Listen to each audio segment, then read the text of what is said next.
Genetically modified organisms are possibly one of the most contentious scientific discoveries. While GMO use has been relatively widely accepted in the medical field, when it comes to GMO use in agriculture and the food industry, there seems to be radical opposition. Genetic modification has been around for thousands of years in the form of selective breeding, where farmers would have animals with certain favorable traits breed with each other in order to create offsprings with that trait. The same is done for crops. If farmers found that a certain fruit was sweet, they would only save those seeds to be replanted. They do this so that over time certain traits deemed more desirable would become more pronounced. As a result of this selective breeding, many of our plants and animals today look a lot different than they did in the past. Take, for example, corn, which started out as a tropical grass known as teosinte. This parent plant has small kernels and a hard outer shell. Farmers in Mexico, through selective breeding, transformed this plant over the years into the tasty treat we now know and love. This type of selective breeding is a matter of trial and error and takes a lot of time and effort to achieve success. In order to make the process faster, more precise, and therefore more efficient, we have genetic engineering, where scientists are able to select specific favorable traits from organisms to create seeds that are able to reliably and consistently produce that trait. For example, traits to make fruits bigger, sweeter, or even immune to pests. Now, if the snippets of traits come from the same species, the new organism is called cisgenic. The prefix cis means the same. If, however, the trait comes from a different plant or animal, the organism is referred to as transgenic. Trans means across. BT corn, for example, is produced from a bacterium called Bacillus thuringiensis, which is naturally occurring in soil. The bacterium has a gene that is able to create a protein that kills the Lepidoptera larvae, a pest that feeds on corn. Now, this is placed into the corn's DNA so that if the pest consumes it, it will die. Now, that is obviously a worrying thought since traditional pesticides sprayed on plants can simply be washed off. But in this case, the plant itself produces the pesticide. But think of it this way. Raisins are dangerous to cats and chocolate harmful to dogs, but none of them are harmful to humans. Well, unless you have allergies.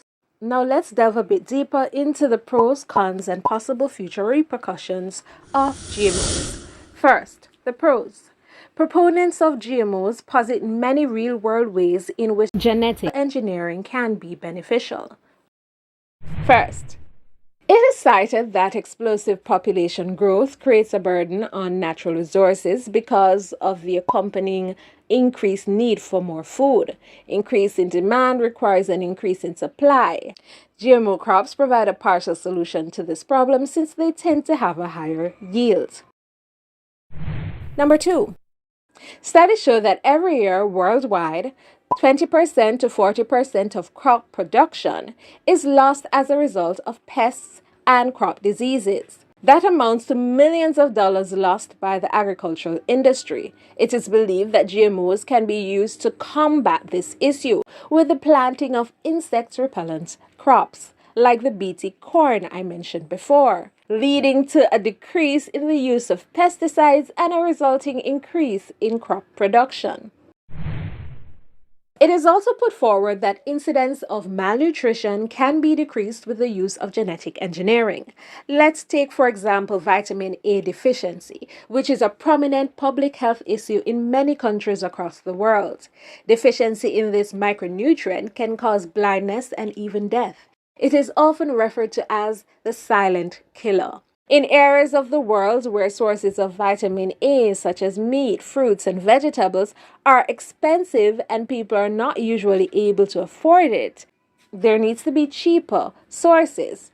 Since white rice is usually a staple in those areas, the genetic engineering of golden rice with beta carotene, the precursor to vitamin A, has become a possible solution. This was done in the Philippines, but was not well received. In August 2013, hundreds of environmental activists raided a government test field planted with golden rice, not to steal it, but to destroy it as a form of protest. But unfortunately, or fortunately, depending on who you ask, this field was only one of such sites across the Philippines at that time. Okay, so if GMO is so great, why wasn't it well received in the Philippines? And why is it banned in so many countries? For that, let's delve into the possible cons of GMO crops. 1. Gene migration. Long-term effects on the environment is a major concern for many activists. One of these concerns is cross-contamination or gene flow. This is where genetic material from GMO crops could possibly be transferred to organic or natural plants, thereby introducing new traits into them. This can happen through cross-pollination. In order to prevent this, there is an option to create what is called terminator seeds, which basically means plants would produce sterile seeds, which would also mean that farmers would need to purchase new seeds every year. That option was strictly opposed, so it was halted. This leads into problem number 2. Because even though there are no terminator seeds, GMO seeds are patented and farmers are prohibited from replanting them, which essentially leads to almost the same problem. They need to purchase seeds every year because if they replant them, they could possibly face a lawsuit from the company that owns the patent to the seeds. Case in point, on August 6, 1998, Monsanto, now Bayer, the producer of Roundup and Roundup Ready GMO seeds, sued Canadian Percy Schmeiser for using their seeds without a license. Yes, that happened. Number 3, the third con is insect resistance. Plants that are pest resistant may cause the targeted insects themselves to become resistant, which means that the plant no longer kills them.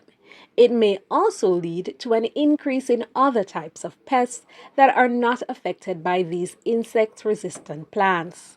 Number 4, because herbicide-resistant or Roundup-ready crops are immune to glyphosate, widely known as Roundup, its use has increased. Because farmers are able to spray it all over their plants indiscriminately with no need to worry about it causing any damage. The herbicides may cause cancer, specifically Hodgkin's lymphoma. On May 13, 2019, Alva and Alberta Pilliod were awarded $2 billion in damages after suing Monsanto, the company that manufactured the Roundup herbicide. They claim that the product has a design defect of which the company failed to warn the public.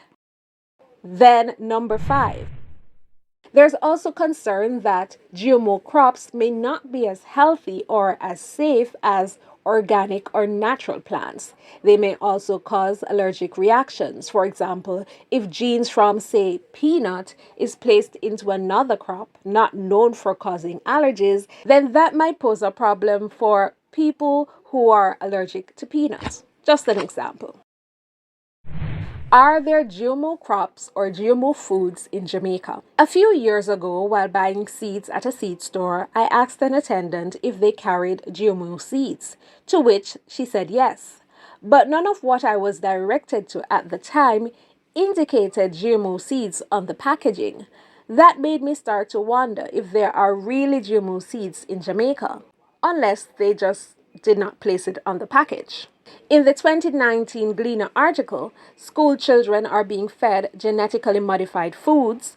Ali Shah was quoted as saying, "We are feeding our children in our school feeding program imported genetically modified flour and rice, when we can produce the foods that are of higher nutritional value, whether it is pumpkin, sweet potato, gluten-free cassava, and gluten-free breadfruit."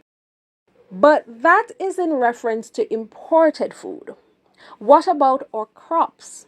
Do we plant and produce GMO crops in Jamaica? On the National Commission on Science and Technology's website, In the article sharing facts and fears regarding GMO crops, they disclosed that in Jamaica, field tests are being done on GMO papaya, which is resistant to the ring spot virus.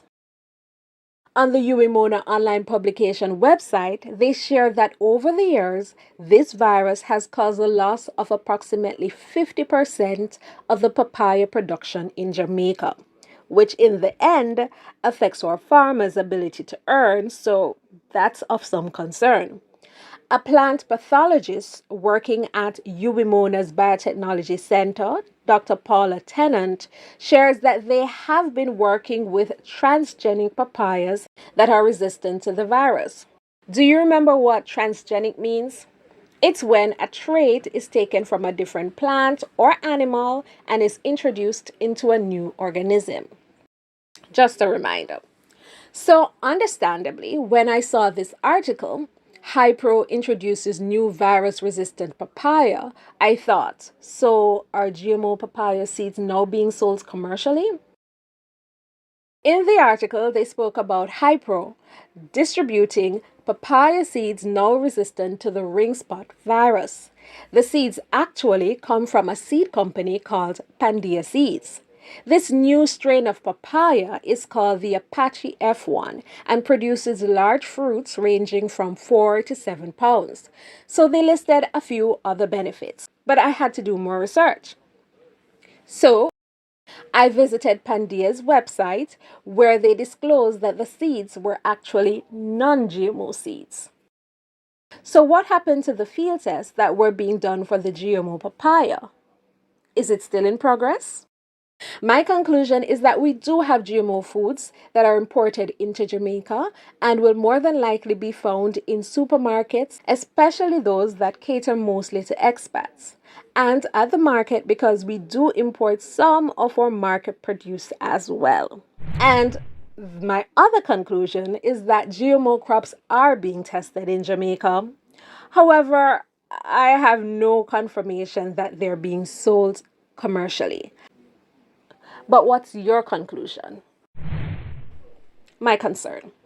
I'm aware that this list is not exhaustive and you can add to it in the comments below.